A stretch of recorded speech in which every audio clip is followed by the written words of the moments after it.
Let's get an update from our correspondent, Craig McCulloch, joining us from Vancouver. Hello to you, Craig.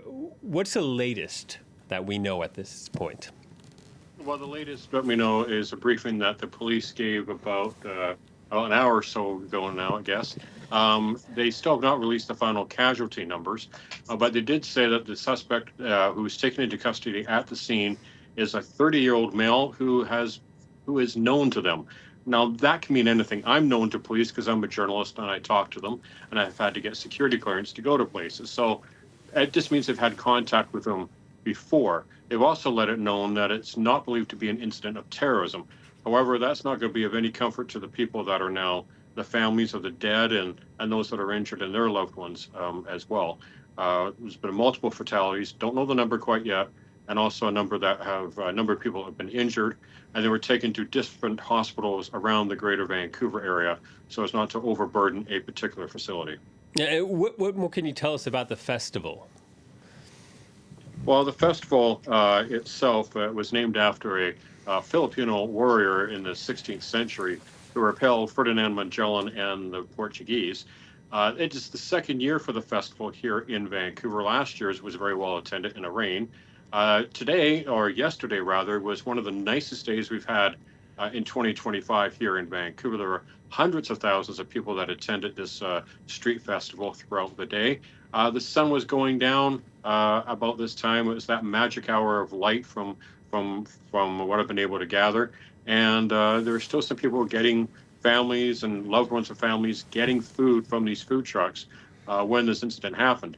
Not only was there food, there was a number of other booths, some unions, some community groups had booths, and there was also some live music, including scheduled were supposed to be two of the musicians from the Black Eyed Peas.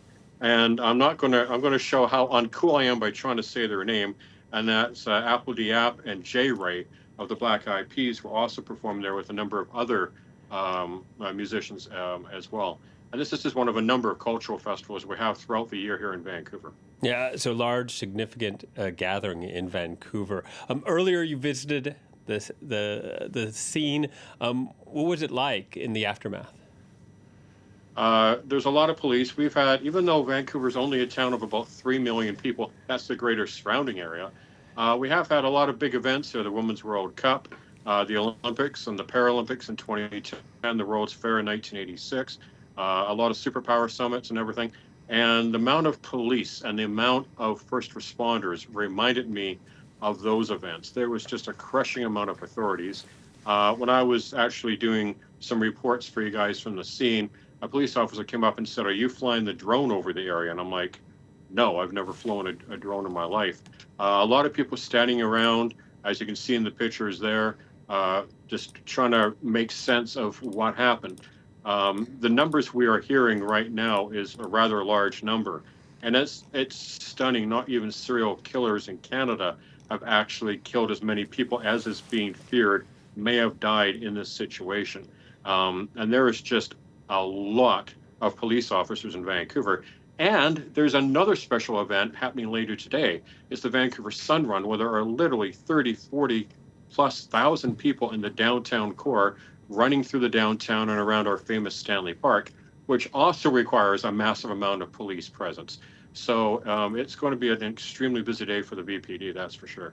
All right, Craig, thank you very much. Craig McCulloch reporting from Vancouver. We're waiting to get more information on that incident that happened Saturday evening in the city.